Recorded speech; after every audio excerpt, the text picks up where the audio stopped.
name is DR.DISTURB, and today we will narrate the scariest story on Reddit. I hope you enjoy, guys. Stay tuned and take a look into the most disturbing Reddit story in recent times.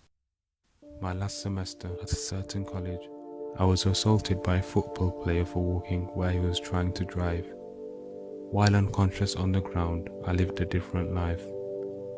I met a wonderful young lady. She made my heart skip and my face red. I pursued her for months. After 2 years, we got married, and almost immediately, she bore me a daughter. I had a great job, and my wife didn't have to work outside of the home. When my daughter was 2, my wife bore me a son. My son was the joy of my life.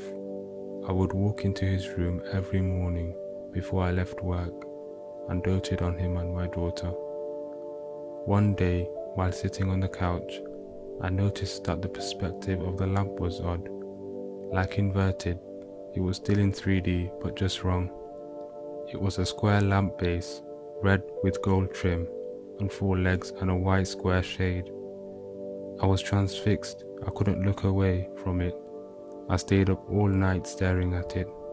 The next morning, I didn't go to work. Something was just not right about that lamp. Eventually, I stopped eating. I left the couch only to use the bathroom. At first, soon I stopped that too, as I wasn't eating or drinking. I stared at the lamp for 3 days straight before my wife got really worried. She had someone come round and try to talk to me.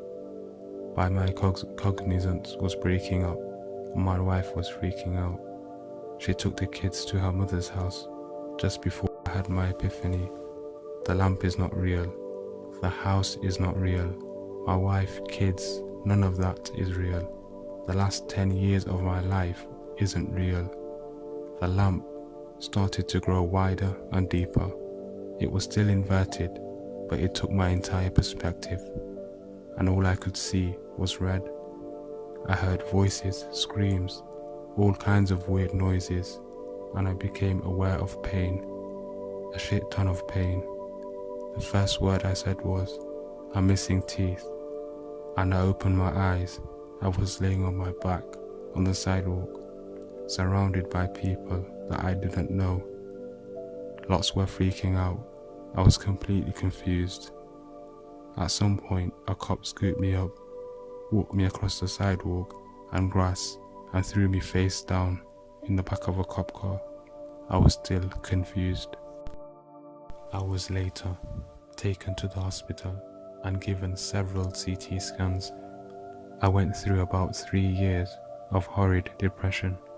I was grieving the loss of my wife and children, and dealing with the knowledge that they never existed. I was scared that I was going insane, as I would cry myself to sleep, hoping I would see them in my dreams. I never have, but sometimes I see my son, usually just a glimpse out of my peripheral vision. He is perpetually 5 years old, and I can never hear what he's saying. That's it for today, guys. I'm out. Until next time, stay disturbed.